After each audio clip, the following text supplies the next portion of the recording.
I almost didn't go to my grandmother's 82nd birthday. Not because I was afraid of what they'd say.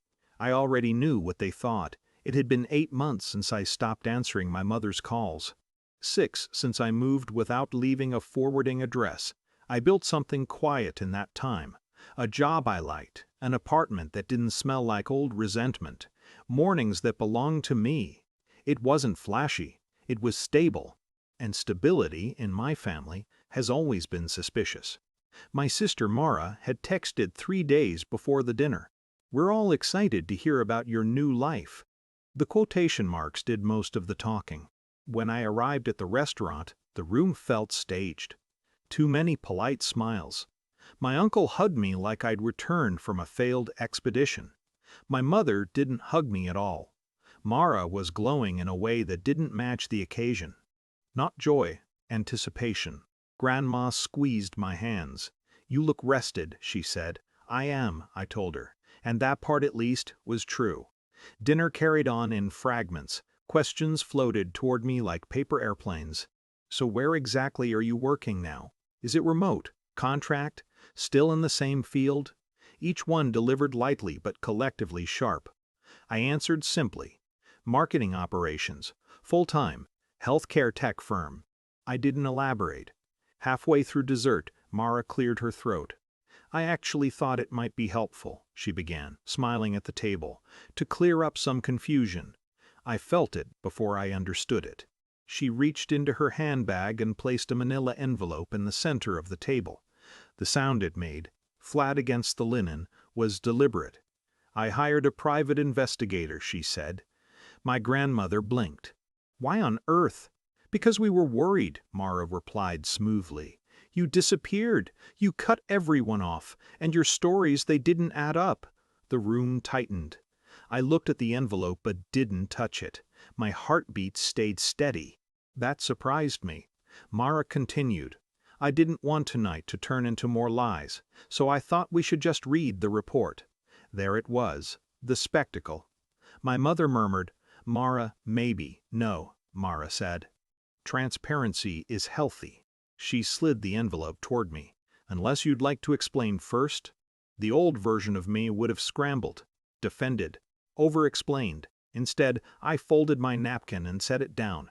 "You can read it," I said. For a flicker of a second, uncertainty crossed her face. She had expected resistance. She opened the envelope and began scanning. Her expression shifted, not dramatically but incrementally, brows tightening, lips thinning. "Well," she said, voice thinner than before, "this just says what you told us." My uncle leaned closer. "What does it say?" She hesitated.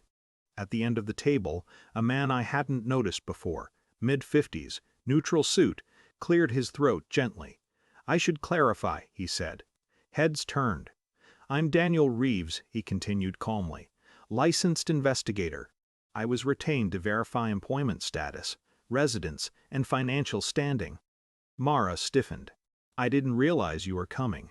"You asked for in-person delivery," he replied.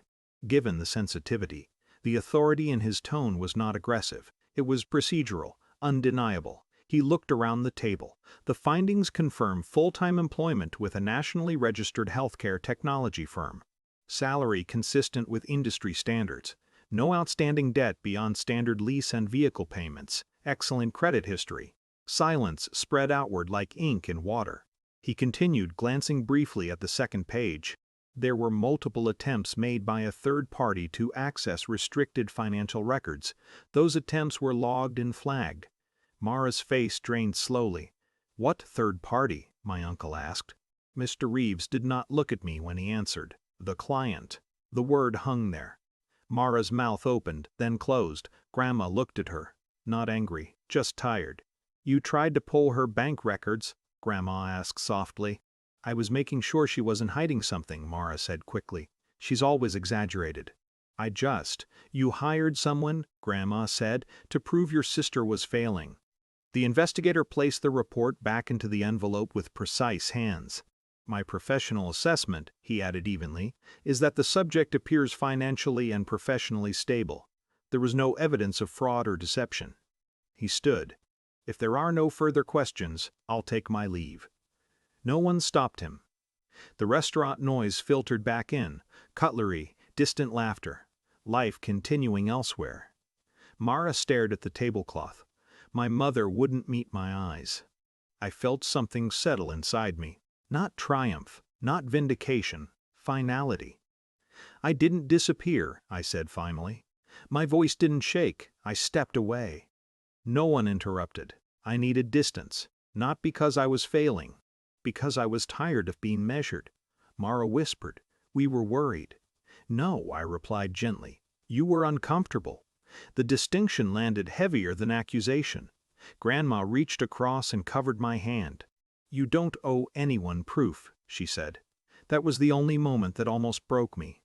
There was no shouting, no dramatic exit. Mara folded the empty envelope and slid it back into her bag like it had betrayed her.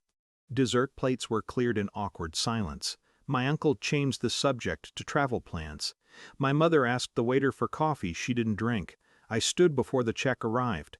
"I'm glad I came," I said to Grandma, and I meant it. In the parking lot, the night air felt cold and honest. My phone buzzed once, a message from Mara. I was trying to protect the family. I stared at it for a long time before typing back. I protected myself. I didn't block her. I didn't forgive her. I drove home to the apartment I pay for with money she now knows is real. I fed my dog. I set my alarm for work the next morning. There was no celebration waiting for me. No applause. Just quiet. And for the first time in years, quiet felt like something I owned.